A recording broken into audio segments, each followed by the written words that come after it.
Aku Yuri, 21 tahun dari Bandung. Saat ini aku masih kuliah dan menjalani pekerjaan di bidang entertain.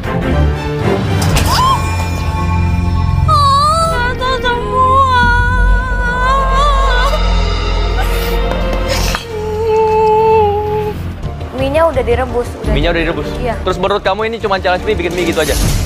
Diramalkan Yuri akan gagal. Ini kalau dimakan semuanya enak. Sambal yang Yuri taruh di situ, segitu banyaknya, yang sedikit keasinan, itu dibutuhkan ternyata untuk semuanya. Untuk orang yang selalu di underestimate, tapi bisa menyingkirkan hampir setengah daripada peserta.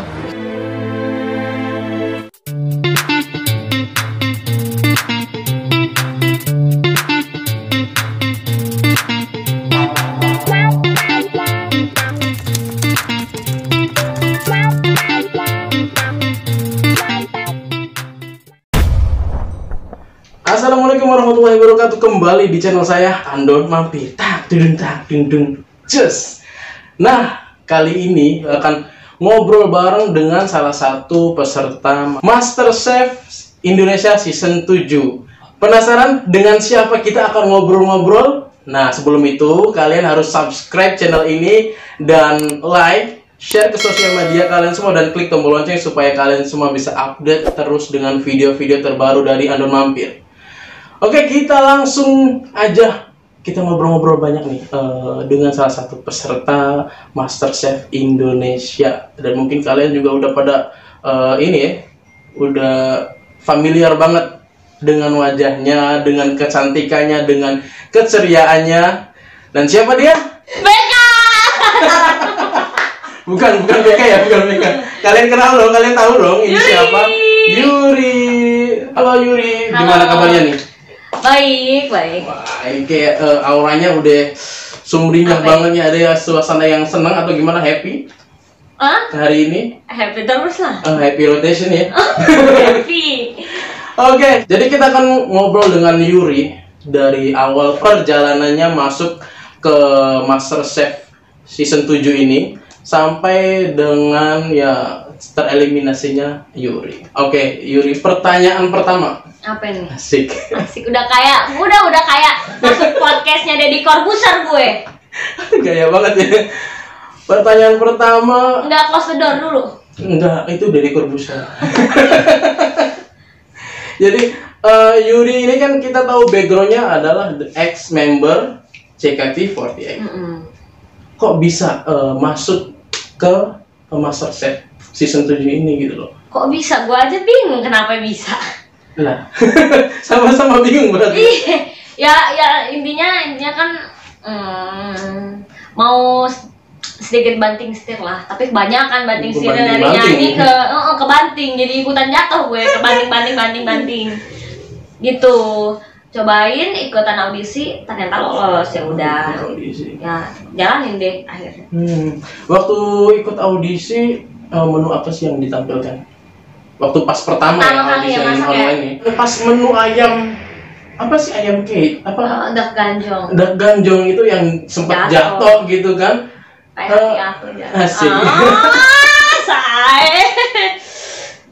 Gimana perasaannya saat istilahnya masak tapi istilahnya jatuh semua ayamnya, itu kayak perasaan gimana, sampai nangis gitu Iya ya? kan, gue tuh gerusukan ya, maksudnya kayak karena deg-degan kali ya, nggak pernah masak ada kamera, terus jadi gerusukan, akhirnya ada jatuh ceroboh. Soalnya waktu itu pas dikasih tahu waktunya tinggal berapa menit lagi, buru-buru itulah accident. Jadi kayak karena tertekan juga shock ya. gitu loh, kayak shock, aduh anjir ini kalau nggak jadi gimana, geleng kepala. Dan untungnya ada ini ya, cadangan ya, maksudnya bahan itu masih ada cadangan. sisanya. Bukan cadangan sih sebenarnya, kan waktu beli itu ada berapa potong gitu, terus dipilihin kan yang bagian-bagiannya yang mau di serving yang mana. Ada yang disisain. Nah yang disisain itu untungnya misalnya nggak kebuang juga kan, jadi dipakai lagi. Dan pas diunjukin ke juri, gimana komentar-komentar juri saat itu? Komentar juri, ya udah makanannya enak. Ya enak, makanan bisa dimakan, nggak hancur gitu, walaupun Ya walaupun cuma serving seadanya, karena kan abis ayamnya nggak bisa serving banyak gara-gara kebuang. Kayak kebuang gara-gara jatuh kan. Tapi ya lumayan lah 2 yes. 2 yes. Yang bilang lo siapa tuh waktu itu? Renata. Chef Renata. Oh, tapi yang lain pada yes. Iya. Karena dance-nya kan. Enggak. Karena saat itu kan joget-joget juga kan. Siapa yang bilang ya dance-nya no, Kalau dance-nya no, makanannya itu yes. Juna Kalau nggak salah ya. Keren juga. Udah lama. Tapi untuk ke JKT48 istilahnya ke masak itu susah nggak sih Apa? masuk ke dunia masak itu kayak susah nggak? Susah lah, perlu adaptasi juga, susah banget. Adaptasi. Kalau untuk masaknya sendiri, kalau cuma sekedar masak ya kayak di rumah masak gitu mah ya gampang. Maksudnya sehari-hari juga masak lah kan. Cuman karena di susahnya MasterChef kan challenge-nya ya. Karena MasterChef challenge, terus juga kan kita dituntut juga ya TV ya gimana sih kalau jelek ya gimana nggak malu, sekarang aja gue udah malu habis-habisan gitu kan. Tapi ya udah itu doang sih. Lebih ke challenge-nya sih kayak kan nggak biasa gitu, apalagi waktu sama challenge-nya I2 itu sih, karena kita kan nggak tahu challenge-nya apa di depan. Waktu 60 menit, kadang 40-an 45 menit. Dan kita nggak tahu challenge-nya apa. Terus juga kan wawasan pengetahuan juga nggak bener-bener satu dunia gua tahu banyak kan. Ya nggak sih, karena kan MasterChef juga bukan lomba chef kan, tapi chef amatir gitu. Itu kan masak di rumah. Oke, dari segala menu atau dish yang Yuri tampilkan di MasterChef, paling merasa bahwa ini dish gue banget ini nih, dan rasanya oke banget, itu dish apa? Lupa gue. Kayak apa ya? Churros mungkin? Ya churros, salah satunya churros, terus bikin ayam, pokoknya kalau olahan ayam kayak bikin ayam geprek pernah kan. Waktu itu yang challenge ayam, gue bikin ayam geprek, terus itu udah pasti pede lah. Terus sambal, gue kalau bikin sambal di galeri gue pede banget. Terus apalagi ya, tim challenge itu yang rantangan juga itu pede sih, karena masakan Sunda kan. Iya. Terus apalagi ya, lupa gue, churros juga salah satunya. Lupa gue.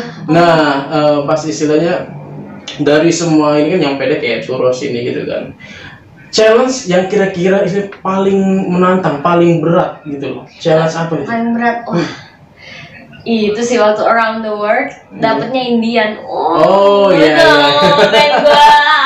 Yang bikin Roti canai tapi malah jadi keras. Ya ampun, itu karena kesalahan apa tuh? Ngadonin atau karena tertekan timingnya? Adonannya sebenarnya resepnya nggak salah, cuman mungkin karena kan kita kan nggak langsung benar-benar langsung penjurian kan. Iya, jadi ada waktu jeda. Iya, jadi karena studio dingin banget, otomatis jadi keras itu. Itu roti canai pas itu kayak ada topping-topping gitu ya? Iya. Kayak gue pakai topping sweet gitu, nggak tahu deh saking kagak taunya gue saking kagak tahu. Jadi itu paling berat. Paling berat. Rasanya tuh pengen banget waktu itu gue tuker sama Aziz dapat Korea, specialty gue kan Korea. Emang agak nyesel sih kayak kalau Aziz kan dapatnya apa kemarin? Korea. Jadi benar-benar ketukar, spesialitinya Aziz India, gue yang dapat, spesialitinya gue Korea dia yang dapat. Iya. Karena si Aziz juga kayaknya berharap banget dapat India kan, tapi ternyata dapat Korea Selatan. Iya, gue berharap dapat Korea, dapetnya India. Nah, si Yuri kan istilahnya spesialis menu Korea. Iya. Kira-kira makanan Korea atau masakan Korea apa yang paling dikuasai gitu? Yukejang, sundubu jjigae, jampong juga so-so lah, walaupun jarang bikin. Kimbap, tteokbokki itu udah luar kepala. Jadi bener-bener Korea banget ya istilahnya, iya, menguasai dis Korea. Karena kan aku pernah di sana, terus waktu pernah ke Korea? Iya, pernah di sana. Nah, waktu di sana tuh belajar masak makanan Korea. Jadi gue tahu the real Korean taste itu kayak gimana. Gitu. Bulgogi itu mah ya tutup mata lah, Asik. Sampai tutup mata. Maksudnya ya dibilang apa ya? Easy lah dibanding sama yang aneh-aneh gitu. Oke, selama di galeri kan ada 3 juri ya. kira-kira komentar siapa yang paling istilahnya kayak bikin down, paling perih, paling pedas gitu? Komentar siapa dari 3 juri ini? Nggak ada. Nggak ada. Masa gitu masih nggak pedes. Nggak pedas, kurang pedas gitu ya? Gitu nggak pedes, biasa aja. Maksudnya kayak ya wajar gitu, di maki-maki itu ya wajar. Nggak yang kayak sampai sakit hati gitu, sama sekali nggak pernah ada sakit hati sih. Daripada sama netizen Iya sih. Oke, dari 3 juri lah, karena istilahnya nggak ada yang pedas komentarnya gitu. Sebenarnya dari 3 juri ini siapa sih favorit juri? Tiga-tiganya favorit, tapi kalau harus pilih salah satu, Chef Rena sih. Chef Rena ya, soalnya banyak banget ya istilahnya peserta MasterChef yang mengidolakan dan ini suka dengan Chef Renata. Ya soalnya Chef Rena lebih ke apa ya? Kalem gitu ya. Elegan, classy. Banyak yang suka ya. Nah, bicara soal netizen, kemarin kan waktu pas waktu pas challenge pressure test kue sus. Nah, kan ada kontroversi ini antara Bang Ramos sama Yuri dan Chef Arnold. Gimana sih istilahnya posisinya sebenarnya tuh bagaimana gitu? Gini ya, kayak gue nggak denger, emang bener-bener gue nggak dengar Bang Ramos tuh ngomong apa tuh, kagak kedengeran apa-apa. Gue nggak tahu Bang Ramos ngomong di atas kayak ngasih tahu ke kita ke gue atau gimana. Yang gue tahu emang Bang Ramos tuh gregetan. Kalau gue di atas pun waktu itu pernah kan sebelahan sama Bang Ramos, dia tuh emang kayak yang di bawah ngelakuin apa dia tuh greget gitu. Oh iya, jadi kayak pengen kali itu gue ngedenger cuma kayak mixer sama adonan kayak gitu kan, cuma ada 2 kata itu, tapi gue juga nggak tahu apa yang dia omongin. Dan apesnya itu ketangkap sama Chef Arnold, ya salah paham. Padahal gue yakin kok, maksudnya gue nggak minta ngasih tahu. Siapa Bang Ramos juga maksudnya nggak ada tujuan ngasih tahu kan sebenarnya, tapi karena apesnya di situ ke gap, jadi ya salah paham gitu. Kalau dari gue lah simpelnya. Karena sepertinya istilah Chef Arnold kayak kekeh banget gitu ya. Iya, ya sekarang gini ya, kalau gue kan itu bilang gue nggak denger apa-apa.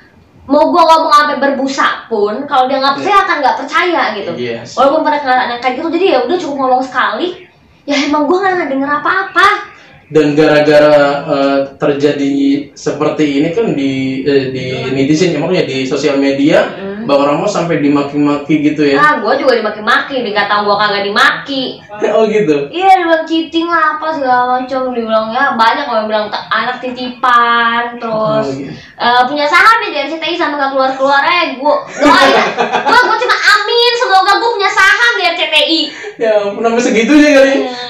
Gue mah aminin aja kalau kayak orang mau punya saham di RCTI. Amin, bener gak sih? Iya bener. Gue punya saham di RCTI, kaya gue. Dari banyak komentar netizen, ada nggak yang bener-bener nyelekit ke hati gitu loh? Oh ada. Gue gini ya, gue kalau misalnya kayak netizen ngomong udah pulang aja nggak bisa masak apa segala macam bla bla bla bla, gue masih oke lah ya. Misalnya kayak ya udah gitu.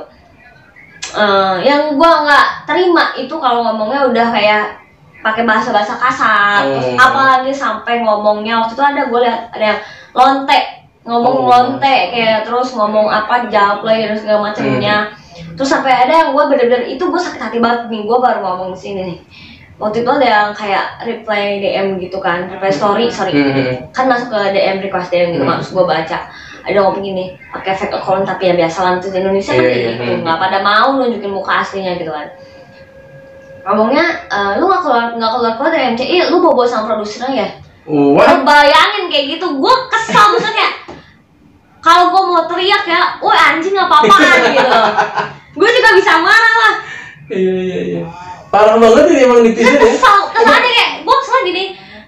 Orang mau ngomongin kayak orang ngomongin lo nggak bisa masak atau apa, atau misalkan lo skill lo nggak seberapa dibanding yang lain. Ya kalau nggak bisa masak, gue nggak terima kalau dibilang nggak bisa masak. Buktinya gue bisa masuk situ. Cuma memang challenge-nya nggak tepat dan selalu apes dipanggil maju tuh pas gue lagi jelek terus. Pas gue bang nggak kepanggil lah kan, orang nggak tahu bagusnya di mana kan. Jadi nggak yang tahu ya yang jeleknya doang. Ya kalau dibilang nih kagak bisa masak ya gue nggak terima lah. Ya pertanyaan kan gue bisa masak.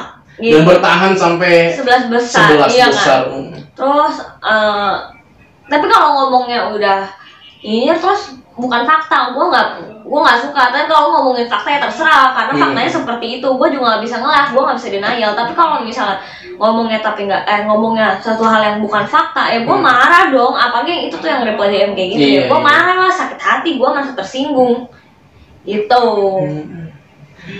Oke, bicara soal di sini emang agak ada habisnya ya. Ya tapi alhamdulillahnya ya yang support banyak, yang support juga banyak, yang support banyak. Yang kayak gitu-gitu mah ya udahlah, jadikan motivasi untuk lebih baik. Nah itu dia. Jadi kita ambil positifnya aja lah, istilahnya. Support juga banyak, kok gue makasih banget buat teman-teman yang support gitu. Jadi istilahnya nggak semua yang negatif gitu ya yang didapat ya.